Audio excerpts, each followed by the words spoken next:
Memandangkan terdapat kekeliruan yang timbul tentang penggunaan bahan gas dan cecair pembersih mata yang digunakan oleh PDRM ketika ini, maka PDRM perlu memberikan penjelasan seperti berikut agar semua pihak dapat memahami kedudukan sebenar.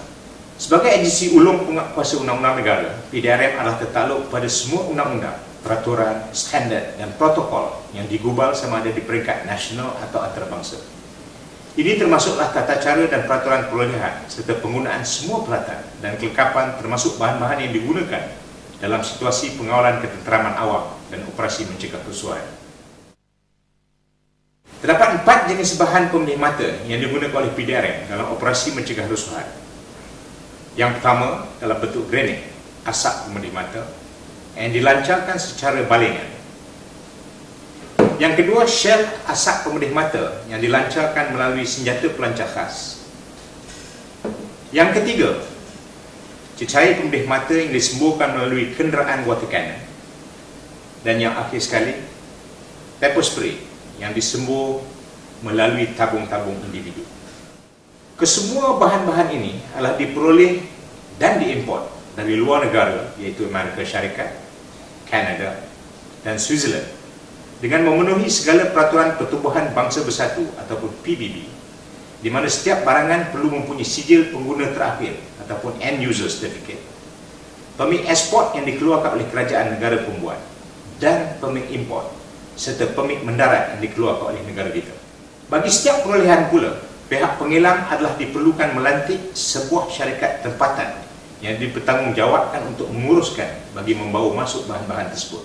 Bagi granat, shell dan cecair pembersih mata yang digunakan oleh PDRM secara umumnya mengandungi bahan yang dikenali sebagai gas CS, sementara pepper spray mengandungi bahan yang dikenali sebagai OC. Di peringkat PBB, gas CS dan OC dikategorikan sebagai riot control agent, sementara secara umum kebanyakan negara di dunia mengiktirafnya sebagai bahan yang tidak bahaya ataupun non-lethal. CS adalah merujuk kepada nama ahli sains Amerika yang mencipta gas tersebut, iaitu Ben Carson dan Roger Stoughton pada tahun 1928 di Middlebury College, Amerika Syarikat, dan bukannya combined system yang dimiliki oleh Israel sebagaimana yang didakwa oleh pihak-pihak tertentu. OC pula adalah merupakan bahan ekstrak daripada chili capsicum.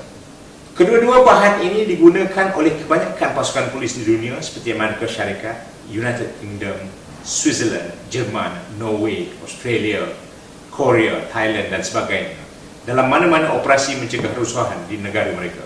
Dakwaan mengatakan gas CS yang PDRM gunakan boleh membunuh adalah tidak benar sama sekali, kerana pegawai dan anggota pasukan simpanan persekutuan ataupun FRU dan unit pencegah kerusuhan ataupun PORU PDRM sering didedahkan kepada gas ini semasa latihan. Sementara pegawai dan anggota teknikal pula sering didedahkan kepada gas ini semasa sesi ujian dilaksanakan. Dalam sejarah pendedahan yang sering dilakukan ini, tiada sebarang kecederaan walaupun kecil yang pernah dialami oleh pegawai dan anggota-anggota tersebut. Perlu ditekankan juga, Malaysia adalah mematuhi Konvensyen Senjata Kimia 1993 ataupun Chemical Weapon Convention 1993 dan merupakan salah sebuah negara yang menandatangani perjanjian konvensyen tersebut. Bahan-bahan pembersih mata yang digunakan oleh PDRM adalah tidak diharamkan oleh konvensyen tersebut sebagaimana dinyatakan oleh pihak-pihak tertentu. Cuma konvensyen tersebut melarang penggunaan riot control agent ini di dalam peperangan terbuka, tetapi tiada larangan penggunaannya oleh mana-mana penguatkuasa undang-undang bagi mencegah atau menyuraikan kerusuhan. Ini jelas dinyatakan di Seksyen 19.1 Akta Konvensyen Senjata Kimia 2005, iaitu Akta 641. Untuk makluman, bahan-bahan pembersih mata ini juga sedang digunakan oleh pasukan PDRM, iaitu Form Police Unit ataupun FPU, yang sedang bertugas di bawah bendera PBB di misi UNMIK Timor Leste. Sebelum pasukan tersebut dibenarkan bertugas di Timor Leste, semua peralatan dan kelengkapan yang digunakan telah diperiksa dan disahkan oleh satu pasukan pemeriksa khas PBB. Akhir sekali, saya ingin menjelaskan bahawa jika PDRM menggunakan bahan-bahan yang terlarang di peringkat antarabangsa, dari awal lagi pengimportan bahan-bahan tersebut tidak akan dapat dilakukan, sementara penggunaannya di Timor Leste sudah pasti akan dilarang oleh pasukan pemeriksa PBB. Sekian, terima kasih.